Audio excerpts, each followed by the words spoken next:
Respected lawyers बैठे हुए मेरे सामने, मैं आप सब के लिए यह कहना चाहता हूं कि यह आपकी सबसे बड़ी जिम्मेदारी है आज, क्योंकि रूल ऑफ लॉ को आप होल्ड करता है पाकिस्तान की लीगल कम्युनिटी, जुडिशरी और वकील। सिर्फ आप एक चीज देख लें कि जिस तरह वो लोग जिनके ऊपर पुराने केसेस करप्शन के बने हुए थे, हमारे दौर के नहीं बने हुए थे केसेस, हमारे दौर में तो सिर्फ एक टीटी केस था शहबाज शरीफ के ऊपर और एक एफआईए में जो इसने नौकरों के नाम पे इनको और इनके बच्चों ने 16 अरब रुपए के नौकरों के नाम पे पैसे लिए थे और वो फिर हजम कर लिए थे।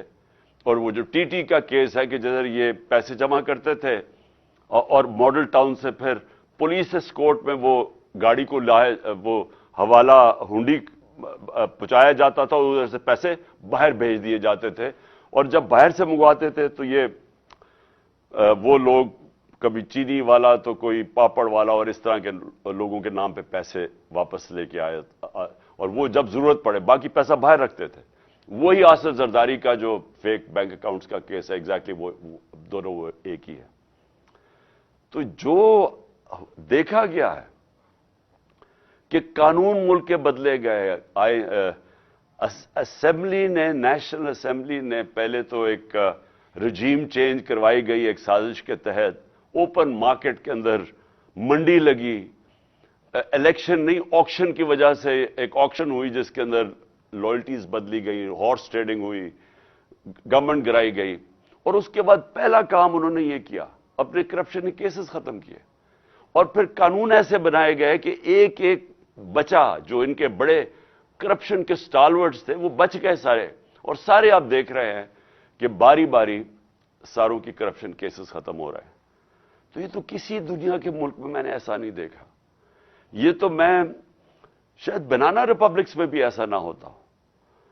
ये तो कोई मगरबी जमहूरियत के अंदर कोई तसव्वुर भी नहीं कर सकता कि पब्लिक के पैसे चोरी करने वालों को पहले आप एक साजिश के तहत मुल्क के ऊपर मुसल्लत करें, उनके केसेस ना होने दें। ये भी मैं कहूं, हमारे दौर में मैं पूरी कोशिश करता रहा, मैंने पूरी कोशिश की कि इनके पूरे केसेस मैच्योर थे।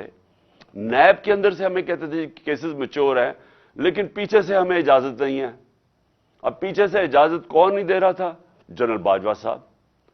जनरल बाजवा पीछे बैठे हुए थे, वो फैसला करते थे कि कौन सी नैब ने किसके ऊपर कब कितना दबाना है, फिर कब छोड़ देना है, कब अंदर उसको डालना है। शहबाज शरीफ का ओपन एंड शट केसेस थे, उसका केस ही नहीं लगता था। हम बिल्कुल बेबस थे, प्राइम मिनिस्टर बेबस बैठा था। और ये क्या शो करता है कि यहां मुल्क के अंदर जो कानून की हुक्मरानी है वो नहीं है, ताकत की हुक्मरानी है। और ये इससे सिर्फ यही नहीं है कि इस वक्त मुल्क के वो बड़े बड़े क्रिमिनल्स बाहर फिर रहे हैं और मुल्क के ऊपर बैठे हुए और फैसले कर रहे हैं, अपने केसेस भी बचा रहे हैं, और मुल्क की इकॉनमी नीचे चली गई है और ये ऊपर इनकी सारे केसेस माफ हो गए और बाकी भी बैठे हुए आने के लिए।